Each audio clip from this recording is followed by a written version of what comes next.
In April of 2020, the unemployment rate in Indiana was nearly 17%. Now, 2 years later, our region is still struggling to recover our full workforce potential. We'll be speaking to several experts about the importance of local apprenticeships and how those apprenticeships can assist in the development of the Southwest Indiana workforce. That's coming up next on WNIN Newsmakers.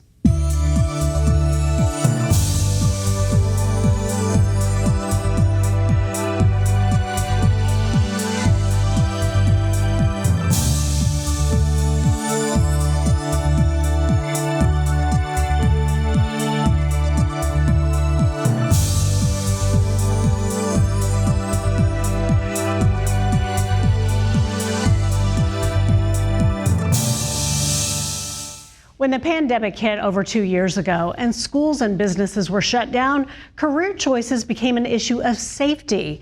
The absence of production created a 1 to 2 year gap in the skills and education for many technical and trade positions.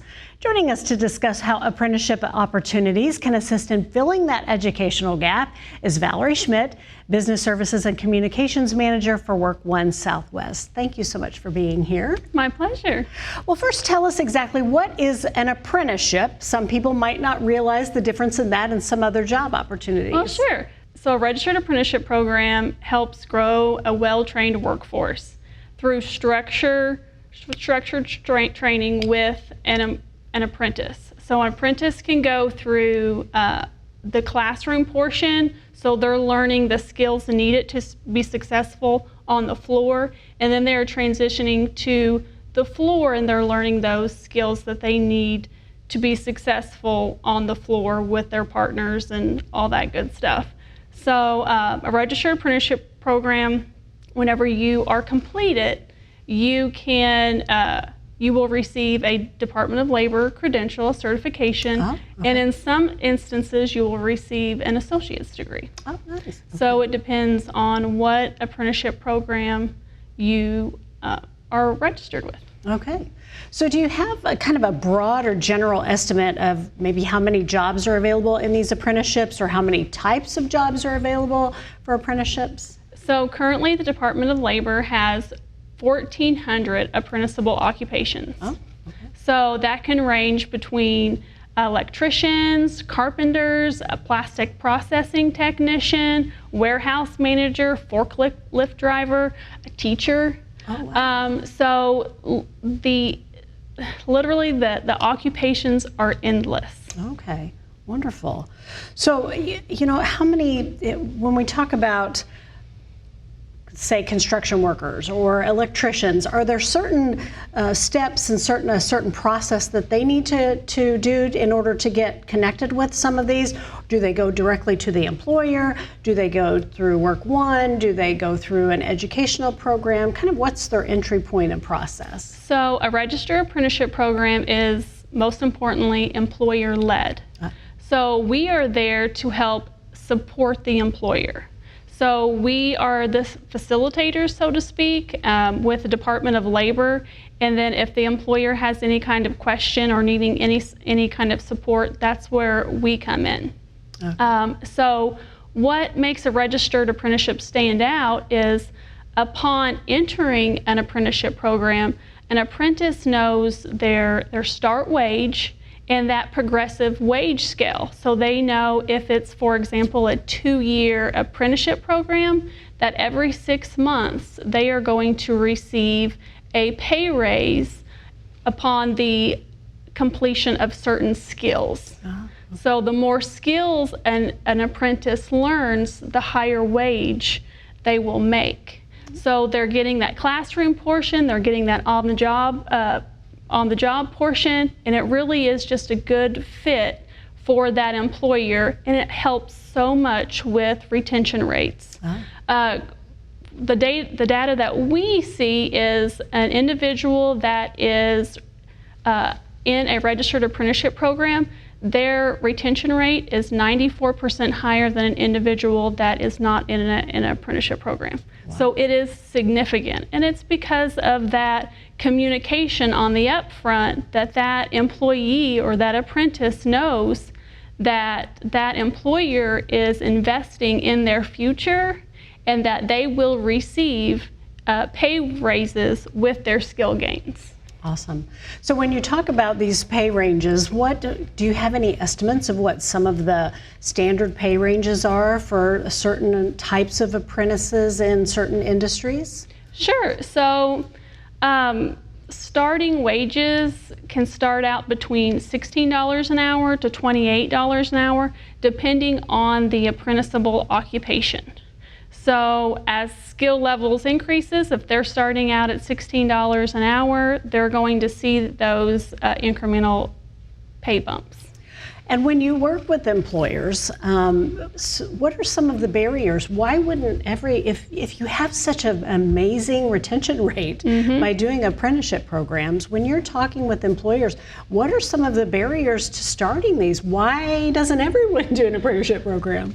In my expertise, an employer has so much to do. HR staff has so much to do. They are just trying to survive right now. So to add another program, it might feel overwhelming. That's where we come in and we say, let us help you facilitate this. Let us help you work with the Department of Labor. Let us help you with the reporting, and we'll help you get to where your retention rate is better in the next few years or what have you. Right. Okay. So it really is just getting them to understand that, yes, it's going to be more work in the upfront, but in the long term, your retention rate is going to be significantly improved. So if I'm somebody who's either watching, or I have maybe children who might be interested in something like this, adult children or someone coming out of high school, I'm like, how do I even get started? I don't know if I've even got the skills to do something like this. Where would they even begin? And what would be some of the things that you could tell them to watch out for, that, be aware that you should expect this whenever you go through this program? So if they're interested in working for an employer that does have an apprenticeship program, if they want to really prove their skills, then they could come into any Regional Work One office and request to be assessed. Any of our employment specialists can assess them if their skills are not where they need. So say they want to be an apprentice in the carpenters union or the electrical union, then we'll assess them. And if we say, look, your skills just are not there for you to be successful in this apprenticeship program, then we will remediate them and do training and do different online trainings, and then retest them to make sure that before they put in that application to that program that they are going to be successful. Okay. And on average, I know it probably changes or varies by industry. On average, how long is an apprenticeship program? What can people expect? It can last between 1 year and 6 years, depending if you want to do a tech position or an engineering position. It really does just determine what are you interested in and what occupation are you looking at. If it's more towards the engineering, then it could take 6 years. Okay. All right. Well, thank you so much for all You're of your welcome. information, Valerie. You're welcome. You guys are such a resource for anybody who's interested in this. Thanks for being here. My pleasure.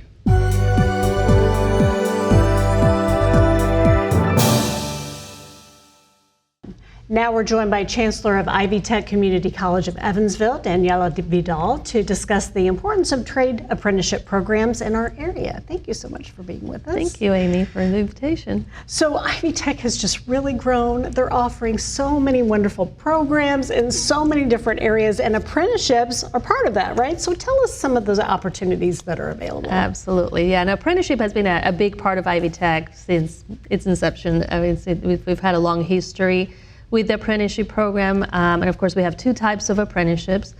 We have the trade apprenticeships, which we do in partnership with the Joint Apprenticeship Training Committee. So it's about 17 different groups that can get into the building trades, that can get their apprenticeship through Ivy Tech. So then they're not only gives them the ability to be on track to be a journey person, but it also gives them a degree in associate's degree in their area of expertise. So Wonderful. it is a really great opportunity that actually we've been doing this since the early 90s. So we've had a long history in this great partnership and opportunity. But then we also have industrial apprenticeships, so we can work directly with an employer and their own internal programs. Some of them are Department of Labor approved, some of them are just their own internal apprenticeship program that they develop as a way to create paths for their employees to grow within their departments, within their areas. So again, we've had long partnerships with companies like Berry and Alcoa, of course, Kaiser now, and Waipaca, Wabash Plastics. I mean, we've got like 14 or 16 companies that we've been doing apprenticeships with for a long time. Of course, there for a while we saw so much push for a 4-year university education, and potentially to the detriment of our trades and our skilled positions.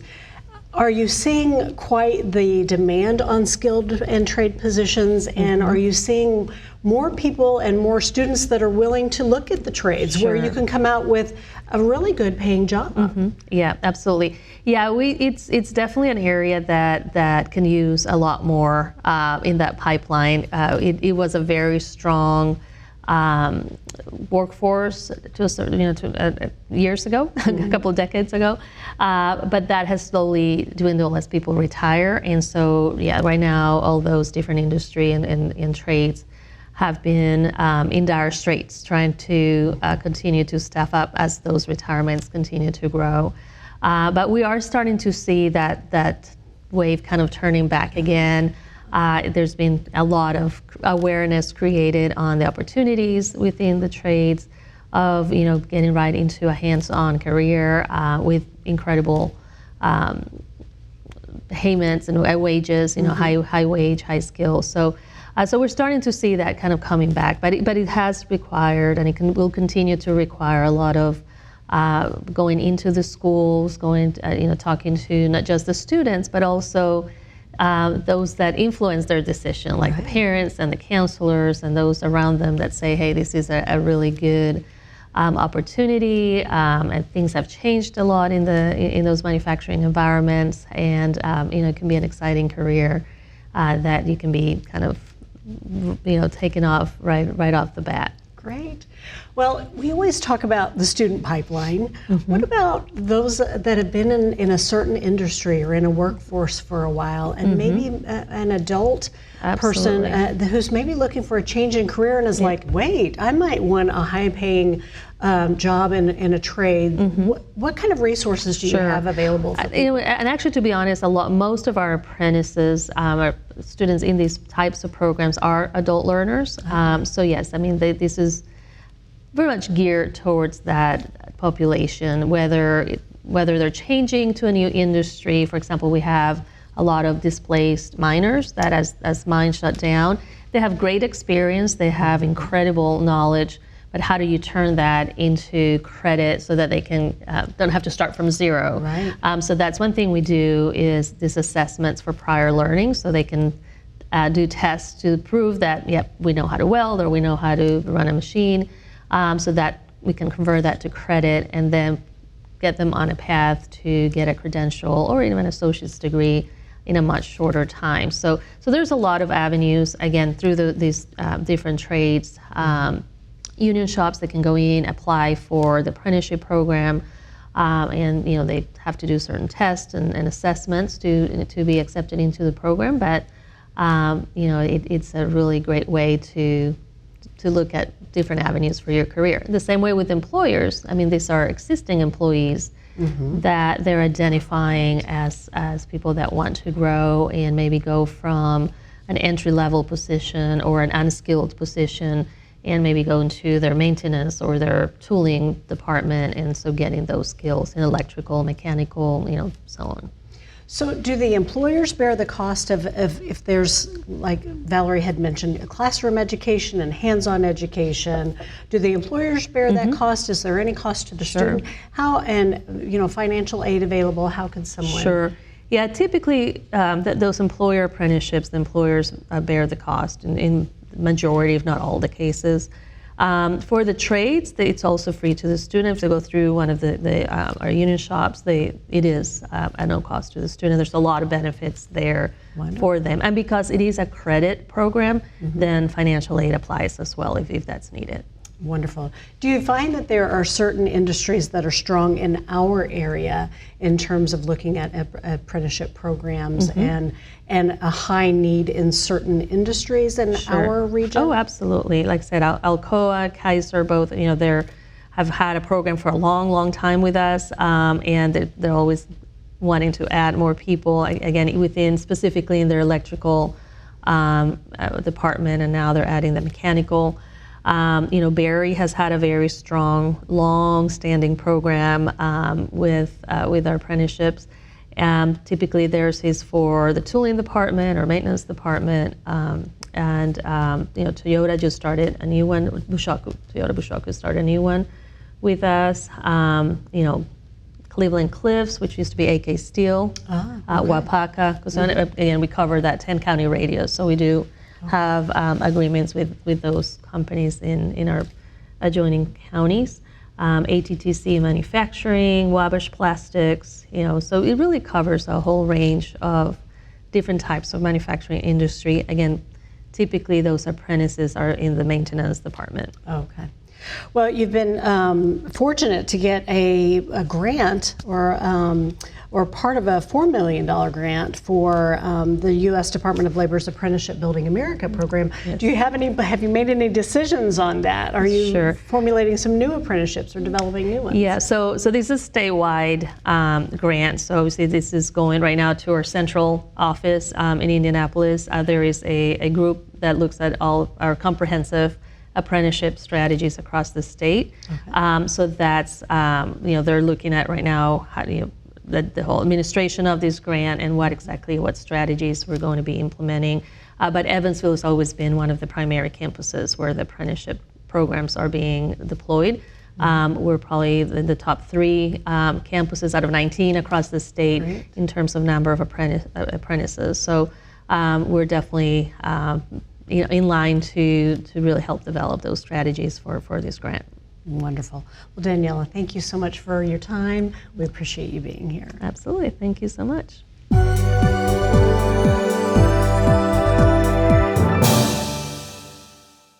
Apprenticeship and hands-on opportunities are available at the secondary school level as well as for adults. We're now joined by BJ Watts, Executive Director of EBSC's Opt-in program, and David St. Clair, Director of the Southwestern Indiana Technical and Career Center. They'll be providing insight into how youth can advance their technical skill sets through these programs. Thanks for joining us, both. Absolutely. Thank you for having us. So we even talked with Daniela a little bit about how for a long time we really pushed people into university programs, those types of things. But tell us a little bit about the opportunities that are available for students with hands-on programs and apprenticeships that get them right into jobs. I'll jump in first here because I think what we do now is we just lay out what the opportunities that exist are. We don't push it. We're not anti-college. Again, I have 2 sons. One went to college, one didn't. Both are going to be in great positions. What we want to do is educate the students about the opportunities that exist here within our community and what skills are required to build those, to get into those positions. So I think it's more of an education process, whereas before we thought that the only way out, so to speak, the only way to truly have upward economic mobility would be to go to college, and that's just not the case. And the SICTC is a great place for students to kind of get funneled into those types of educations. Tell us a little bit more about the education that you provide there that prepares them for these types of things. We always have had the old vocational training back in the day. Right. And in 2016, prior to that, but 2016, the Career Center opened out on Lynch.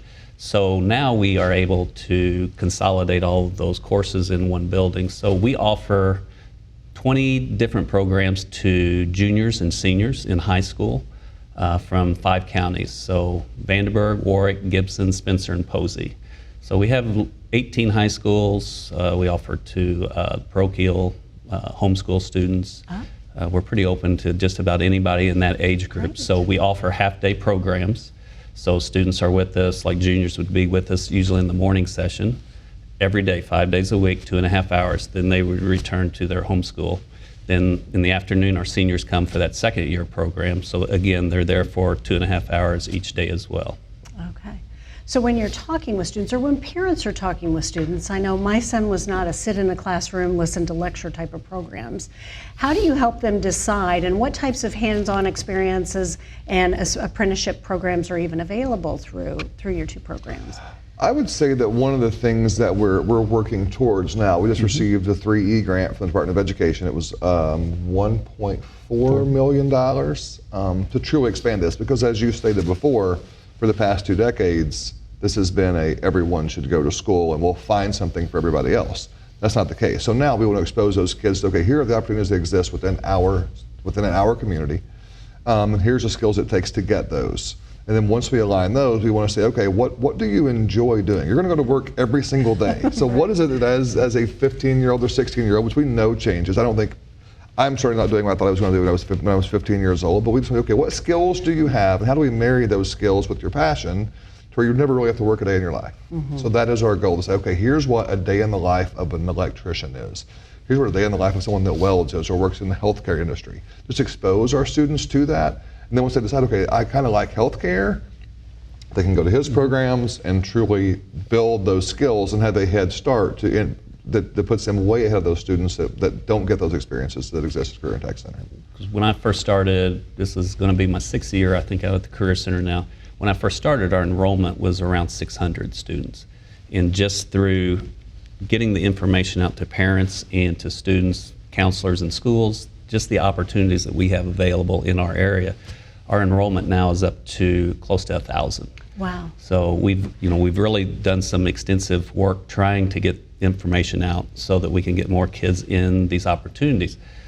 Back to your first point in regards to apprenticeships, what BJ and I were discussing earlier, some people talk about apprenticeships a little differently. At the Career Center, all of our seniors have the option the second semester of their senior year to do an internship. Okay. So they can actually go out, find a job in their area of study, and instead of coming to us for that second semester, they actually show up on the job site, get on-the-job training, get to really understand what this is going to look like if this is something I'm going to choose long-term, whether it's healthcare or whether it's engineering or if it's construction or manufacturing. So they really get a feel for what that looks like. But then also the employer gets an opportunity to see what type of an employee they may be. We do have some direct relationships with some area employers when it comes to the true apprenticeships. So students can leave a couple of ours, for example, would be our electrical course and our building trades course. Students can actually earn 1 year's worth of credit towards an apprenticeship. So they would go in, if they are accepted into those apprenticeships, they go in with 1 year of credit already. So they're a year ahead. $6,000 or $8,000 raise for them as they move through. student. So it cuts a year off their apprenticeship. So I just heard someone mention healthcare. When we think about apprenticeships and those types of things, I think the first things that come up are building trades and electrician and maybe machinists and things like that. But you mentioned healthcare, and what are some of the non-traditional industries that are doing? So when we try to build pathways, what we look at is, okay, what job sectors in our region have the most immediate need and the most projected need. Manufacturing is number 1 in the region and in the state. The same thing, healthcare is number 2 in the region and in the state, and skilled trades would be number 3. So when we talk about healthcare, like we truly went and sat down with Deaconess and said, okay, what is your most immediate need? Yeah. What is your projected need, and how can we help you get there? And that's a big switch for them. We had a true advocate working with us at Deaconess, because in most cases, that Deaconess's rule, their policy was you have to be 18 years old, you have to have a high school diploma, we don't work with anyone else. So that was a switch for them. So as K-12 is transforming, so are the industry partners. Right. So we went in and built out, okay, here are the courses that you can take, and there are 5 pathways, and I'll let David speak to those. But there are 5 pathways that come from just those 2 courses, all in healthcare, and they all are aligned to the direct need of Deaconess, which leads to jobs for our students, which is the goal. Right. So with Deaconess and Ascension as well, Right. we looked at or we ask, what are your basic needs or your most basic needs? And, of course, it's going to be nursing and like surgical tech and some other areas. So we align those with our required courses from the Department of Education and how they fit. And it really, truly worked out really well for us. So we're going to offer several different pathways, direct pathways for students that they study in that particular area. They also can do an internship. They're really clinicals more in the healthcare field, but Deaconess and Ascension are opening up those doors for us, and these students are getting some great opportunities. Plus, with a lot of our employers too, if the student so chooses to stay on with them, there's a lot of tuition reimbursement and those types of things to further their education. Because one thing that opt in with BJ and myself with the Career Center, we want to make sure that we give these kids some upward mobility so that there's just not an entry point for them. They have some potential to move up as they go. It's easy to get a job right now. We want to give our kids a career. Right. So we ask all of our industry partners, okay, this is the entry point. We understand that. What does the trajectory look like for our students to grow into this career that they've chosen? Wonderful. Well, BJ and David, thank you so much for all of your information. And thanks to all of our guests for joining us to let us know about some of our local apprenticeship programs in our community. Next week, we'll take a look at air quality in our region and the factors that affect that.